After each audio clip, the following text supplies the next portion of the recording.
நம்ம எல்லாருமே hard work பண்ணுறோம் தான். பட் இந்த ஹார்ட் ஒர்க் பண்ணுறவங்களோட ஸ்மார்ட் ஒர்க் பண்ணுறவங்க தான் லைஃப்பில் எப்பயுமே பெட்டராக இருக்காங்க. இந்த ஸ்மார்ட் ஒர்க் ஏன் முக்கியம் அப்படின்னு சொல்லி ஒரு ஸ்டோரியில் சொல்கிறேன் கேளுங்க. 2 மரம் வெட்டுற நண்பர்கள் இருக்காங்க. அவங்க காலையில் மரம் வெட்டுறதுக்கு போகிறாங்க. 2 பேர் வேறு வேறு இடத்துல போய் மரம் வெட்டுறாங்க. மரம் வெட்டிட்டு திரும்பி சாயந்தரம் ஒன்றா வரும்போது 2 பேரில் ஒரு ஆள் மட்டும் அதிகமாக மரம் வெட்டியிருக்காங்க. அதே சமயம் டயர்டும் ஆகாமல் இருக்காங்க. இதை பார்த்த இன்னொருத்தர் ரொம்ப ஆச்சரியப்பட்டு, நீ எப்படி இவ்வளோ டயர்ட் ஆகாமல் இவ்வளோ மரம் வெட்டியிருக்க, என்னால் அப்படி வெட்ட முடியலையே அப்படின்னு சொல்லி கேட்குறாரு. அதுக்கு அவர் திருப்பி கேட்குறாரு, நீ எப்படி மரம் வெட்டுற அப்படின்னு. நான் நாள் ஃபுல்லாக மரம் வெட்டிட்டு தான் இருக்கேன்.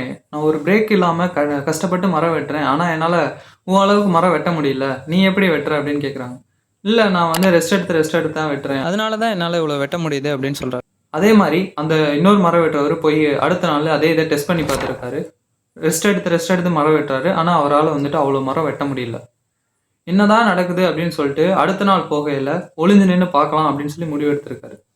அதே மாதிரி அந்த அதிகமாக மரம் வெட்டுறவரை ஒளிஞ்சு நின்று பார்க்குறாரு.